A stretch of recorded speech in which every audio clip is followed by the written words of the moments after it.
The hospital hallway still smelled like disinfectant, clean, sharp, almost cruel in the morning.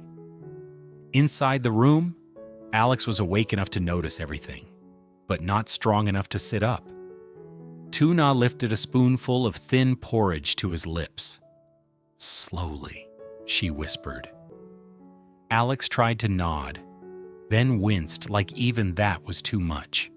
The monitor beside him kept a steady rhythm. Then it skipped. Just once. Not loud, just wrong.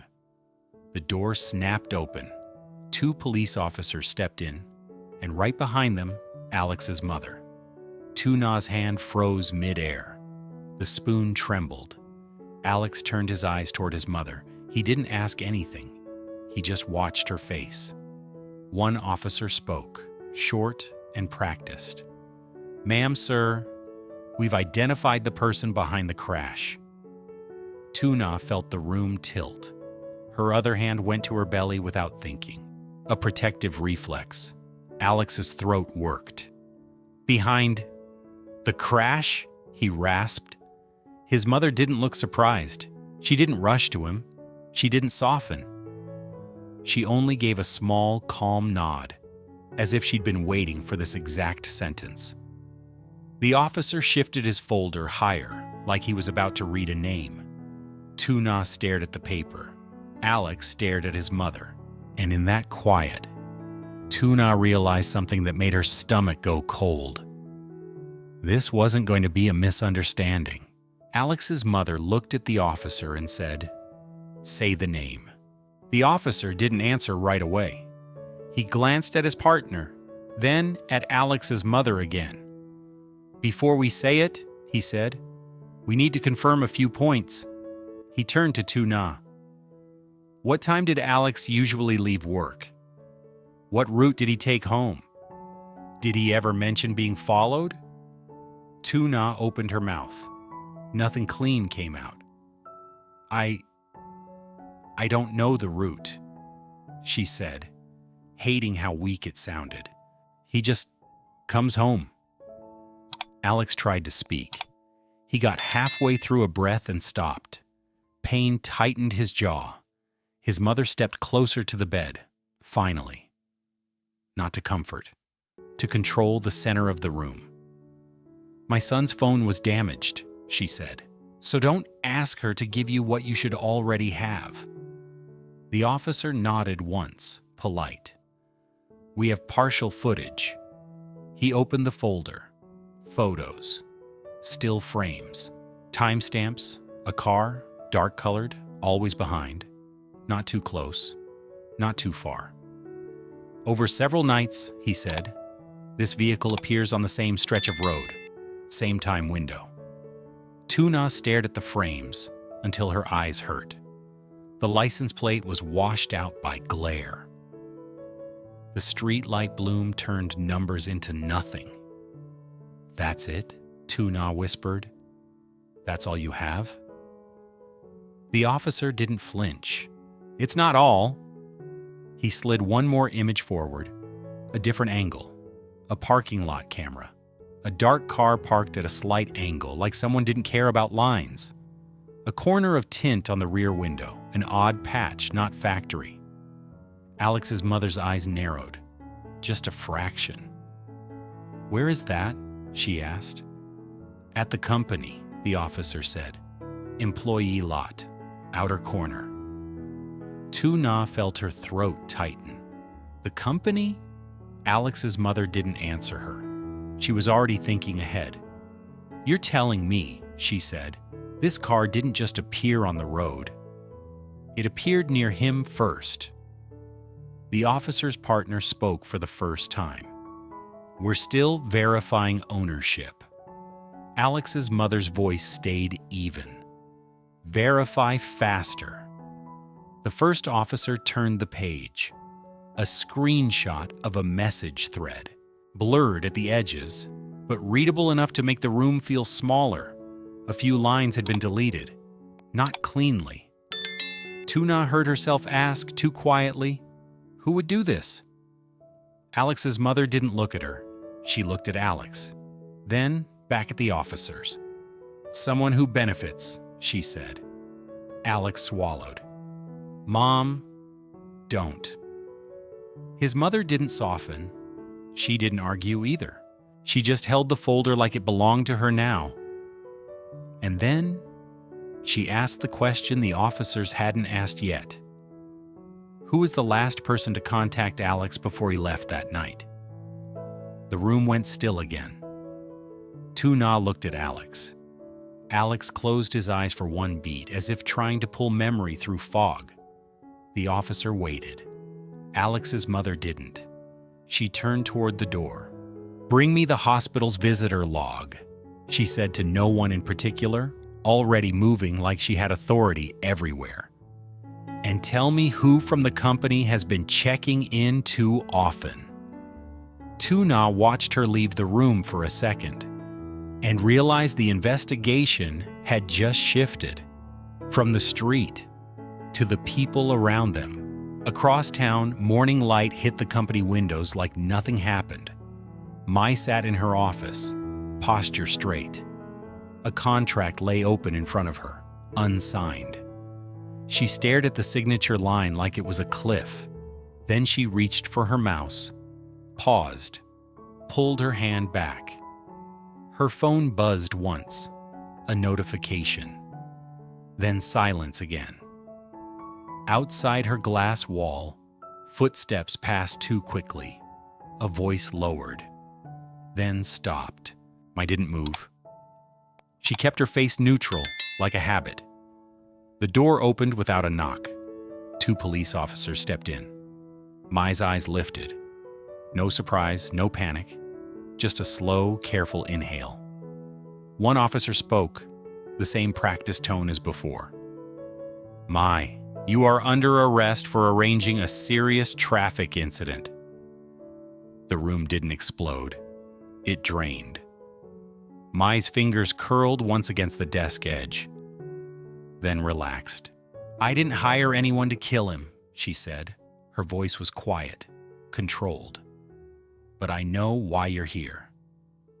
The officer placed items on the desk like weights, printed bank records, a transfer route through a middle account, a screenshot of messages, deleted, but not gone. A still frame of the dark car tailing Alex for days. Mai looked at the evidence, then looked past it, as if the real thing was still somewhere behind the glass. "You don't understand," she whispered. The officer reached for his cuffs. Mai didn't pull away. She didn't shout. She didn't plead. She only said one thing, so softly it barely counted as sound. "I only wanted him to stop and look at me once." The interrogation room was colder than it needed to be, not because of air conditioning, because of how people talked inside it.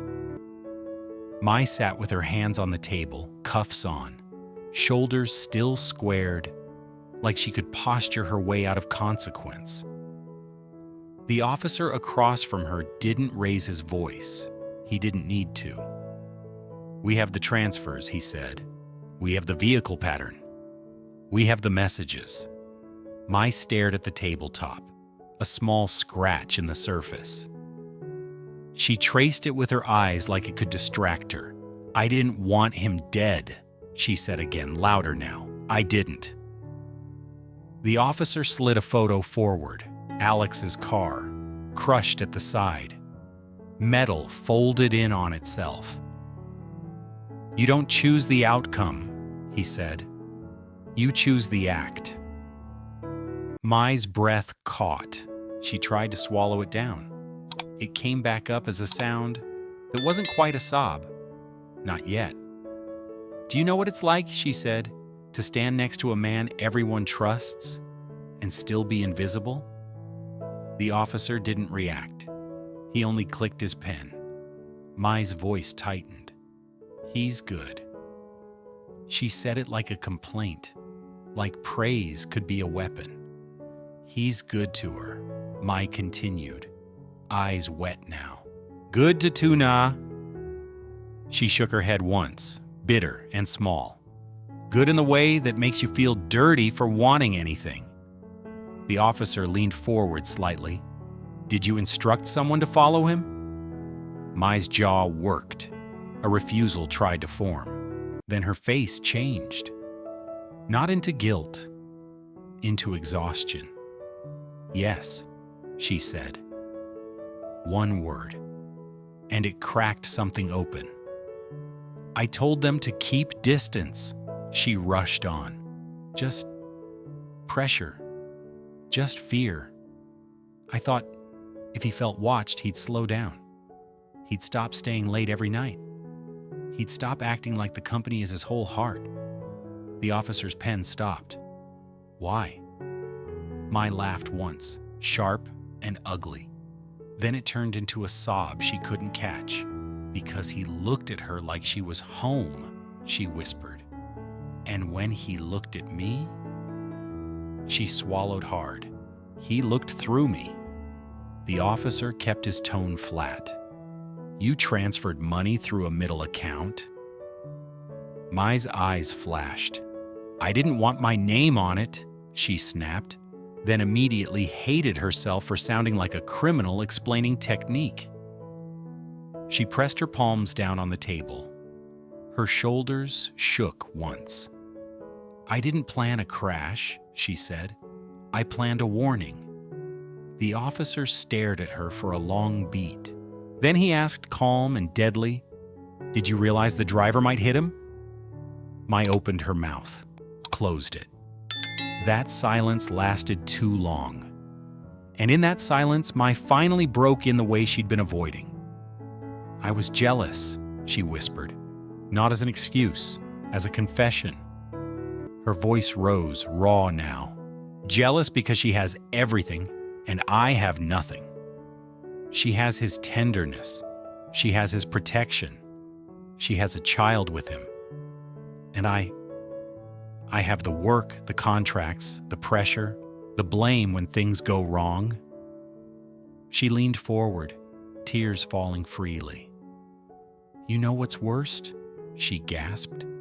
He never even had to choose. He chose her without thinking. The officer clicked his folder shut. He stood. Mai, he said, your statement is recorded. Mai looked up, pleading not for freedom, for someone to understand the loneliness that turned into poison.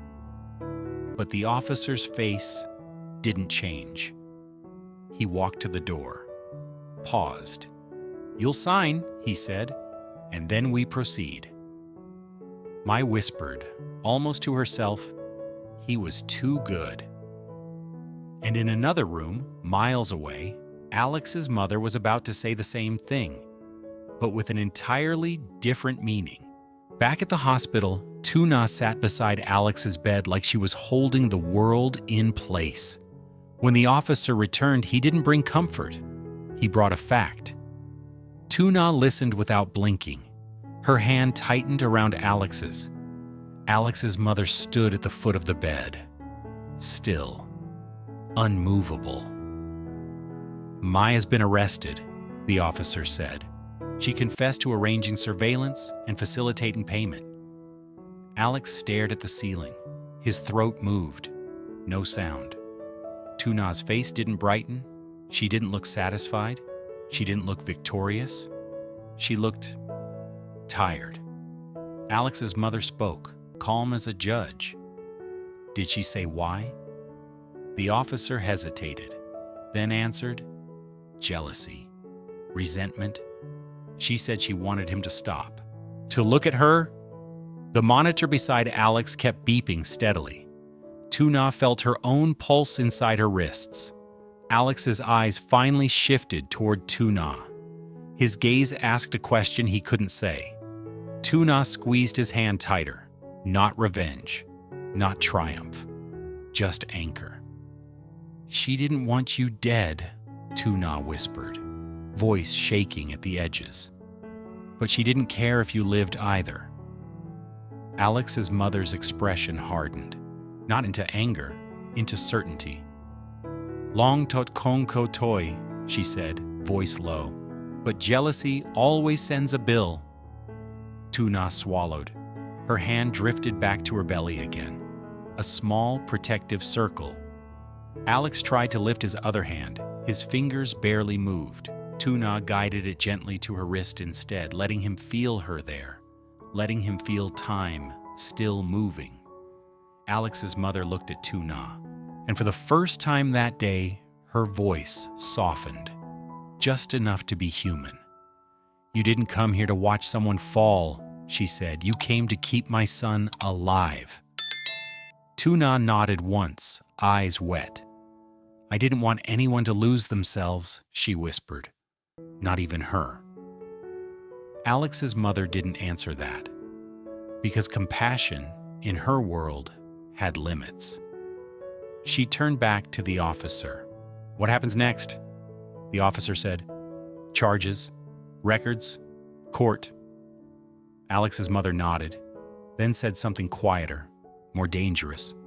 "And the company?" The officer didn't understand, but Tuna did, because the crash wasn't just a crash anymore. It was a doorway. And once you walked through, you couldn't pretend it was just about recovery. Later, when the room emptied, the silence returned with teeth. Alex slept in short pieces, waking, falling back, waking again like he was afraid the world would move without him. Tuna stayed by his side. She stared at the window, at the pale daylight, and felt no relief, only weight. Alex's mother stood near the door with her phone in hand. The screen lit up. She didn't answer it. She turned it dark again. Tuna watched that gesture, a choice hidden inside a small motion. "Are you going back to the company?" Tuna asked softly. Alex's mother didn't lie. "Yes." Tuna's throat tightened. "And Alex? He will heal," his mother said. Then she added, honest and cold, "But healing doesn't protect him from people who feel smaller next to him." Tuna looked down at her belly, at the quiet proof that life kept insisting on itself. "What do we do now?" she whispered. Alex's mother stepped closer, not to comfort, to set direction. "We stop pretending this was only about jealousy," she said. "We find out who helped her. And we make sure no one else thinks they can erase a good man just because they can't stand his light." Tuna's eyes lifted. "Do you think she had help?" Alex's mother didn't answer right away. Her silence was the answer. She walked to the door, paused with her hand on the handle. Then she said, without turning back, like a warning meant for the whole future, "Some wars don't start with hate. They start with someone deciding they deserve what you have."